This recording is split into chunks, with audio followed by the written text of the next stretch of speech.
Nah, yang aku temui nih ya, especially orang Indonesia itu suka nggak enakan. Merasa, aduh kayaknya semua orang udah punya masalah deh. Kayaknya nanti kalau aku cerita, aku nambah-nambahin masalah mereka. Kayaknya aku simpen semua sendiri aja deh. Aku pendem gitu. Nah, kira-kira menurut Kak Sus gimana nih? Kalau untuk orang-orang yang masih merasa kayaknya curhat tuh susah buat mereka berbagi beban. Padahal tadi kasus udah bilang juga bahwa ini efektif banget loh dan bantu kita untuk meringankan beban yang kita punya sebagai generasi sandwich. Nah, sedihnya Mhm. Mbak Mahari ini bukan cuman orang Indonesia. Aduh.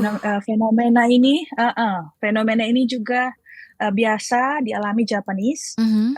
British. Jadi orang-orang Inggris sama orang-orang Jepang itu punya kecenderungan untuk memendam masalah karena nggak mau menceritakan, sulit menceritakan dan nggak lagi menceritakan apa yang mereka alami, apa yang mereka Mhm. rasakan.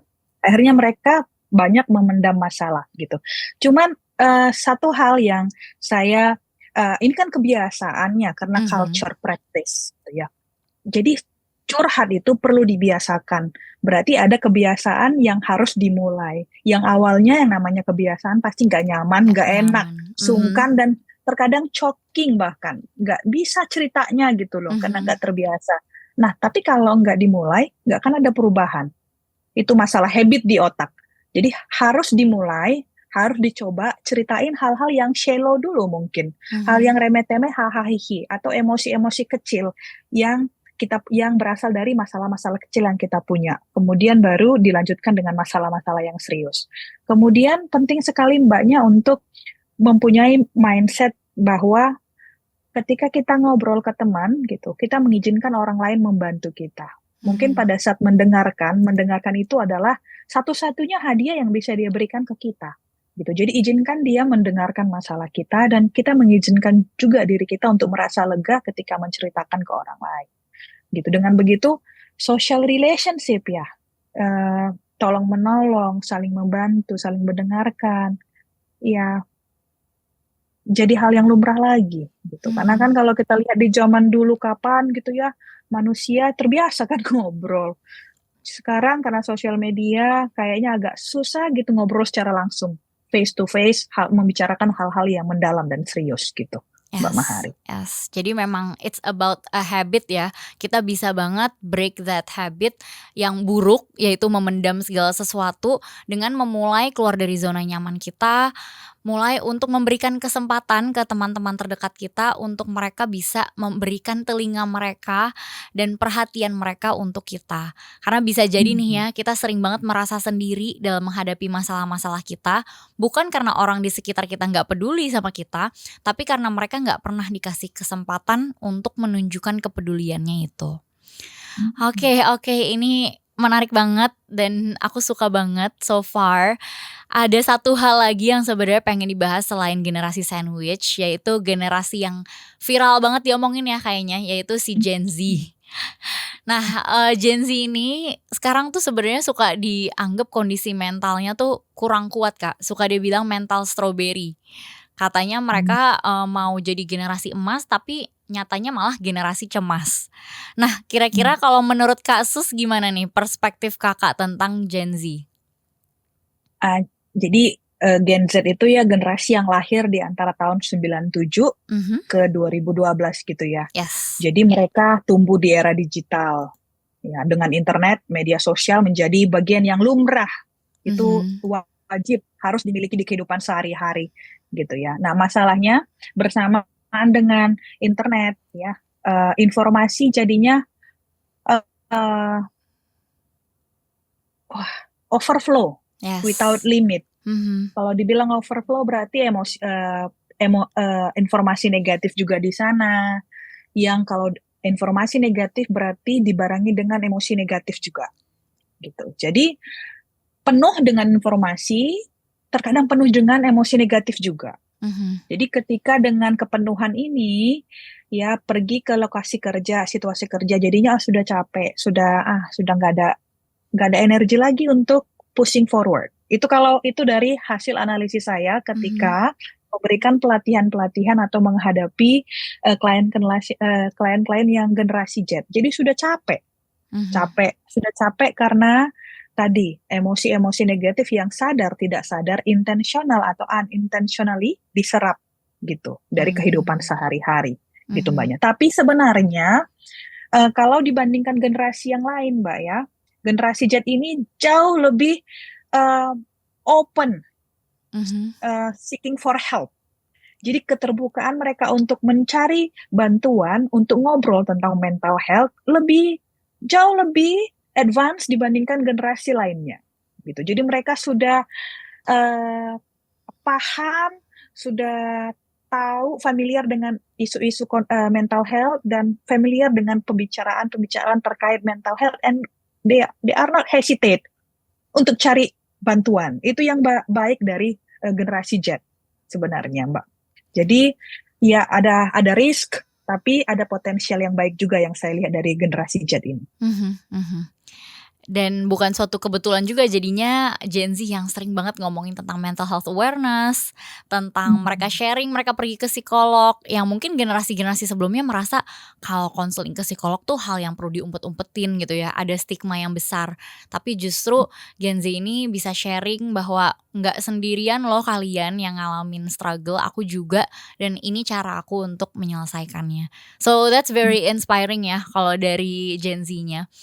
Dan kalau misalnya dari Kak Sus sendiri, kira-kira apa yang bisa dilakuin Gen Z atau mungkin orang-orang yang berhadapan dengan Gen Z supaya ke depannya nih dengan in this economy gitu ya, kita semua tuh bisa punya mental yang resilient, yang ketika ada masalah bounce back lagi, bounce back lagi. Sebenarnya serupa dengan mungkin mentalitas yang dimiliki teman-teman yang generasi sandwich yang selama ini kecapean tapi mereka bisa terus lanjut lagi dan lanjut lagi. Sebenarnya sama ya, penting memanage waktu. Mhm. Yes, eh, sosial media oke, internet oke, mencari informasi sebanyak-banyaknya oke, menjadi paham akan satu isu good, paham banyak hal good, tapi jangan lupa juga penting untuk adaptasi dengan situasi, Mmm. adaptasi dengan lingkungan kerja misalnya. Kalau lingkungan kerjanya dibutuhkan untuk komunikasi, soft skill yang berbeda generasi, ada atasnya, ada bawahnya gitu ya. Yuk beradaptasilah dengan situasi. Ketika merasa bahwa oh ada tantangan nih gitu, apa yang aku inginkan? Aku ingin karirnya mulus, tapi ternyata banyak masalah di tengah jalan. Yuk dicari solusinya eh, secara realistis gitu. Mhm. Jadi tidak hanya berpedoman kepada apa yang sosial media atau internet katakan gitu. Perlu untuk diskusi dengan orang-orang yang mungkin lebih ahli, mungkin atasanmu, supervisormu bisa membantu gitu. Jadi membantu untuk lebih grounded. Nah, Mhm. itu yang pertama. Untuk kesehatan mental misalnya, isu yang sering saya temui juga, ini nggak mau over generalization generasi Z ya. Cuman kadang FOMO, fear of missing out Yes. gitu ya. Pengen tahu semua, nggak apa-apa loh. Karena kadang jadinya apa penggunaan sosial media yang berlebih gitu ya. Nah, Mhm. kalau boleh, yuk lakukan aktivitas offline yang lebih banyak.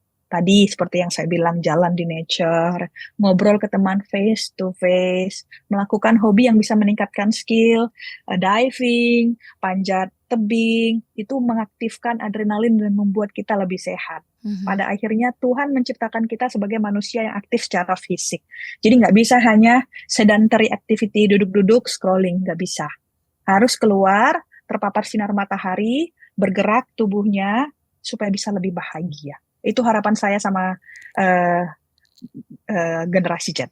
Ya, sebenarnya back to basic lagi ya, jangan sampai kita jadi korban dari teknologi gitu ya, justru kita yang perlu memanfaatkan teknologi biar maju, tapi jangan lupa basic-basic-nya, jangan lupa bangun di pagi hari, kena matahari itu penting banget, keluar, olahraga, aktivitas fisik. Kalau rekomendasi WHO kan 150 menit dalam 1 minggu ya, minimal banget kita lakuin itu. Dan ini nggak kerasa waktunya udah mau habis, terakhir banget mau nanya sama Kak Sus, kira-kira kapan nih waktunya kita perlu menemui profesional, mungkin specifically psikolog ataupun psikiater ketika kita merasa udah nggak baik-baik aja, tapi sampai di taraf yang mana nih Kak, yang kita udah perlu banget segera pergi menemui profesional. Dan mungkin sama juga ketika kita melihat teman terdekat kita kayaknya lagi nggak baik-baik aja nih, tapi kapan ya aku perlu bilang ke dia, dia perlu ke psikolog atau ke psikiater? Hmm. Eh, jadi buat teman-teman yang mungkin merasa kok kayaknya aku udah sulit fokus di tempat kerja ya. Oh, kok kayaknya aku sulit tidur. Tidur Mhm, itu 4 jam dan kadang ada mimpi buruk gitu ya. Kalau aku mulai merasa kehilangan minat melakukan hal-hal yang biasanya aku nikmati. Kalau aku sudah merasa ingin mengisolasi diri. Kalau aku sudah merasa cemas takut berlebihan gitu ya. mhm, Sampai sulit untuk menikmati aktivitas. Kalau aku sudah merasa eh, nggak enak, nggak nikmat lagi makan. Yuk, sebelum tadi ke psikolog, dilihat dulu gimana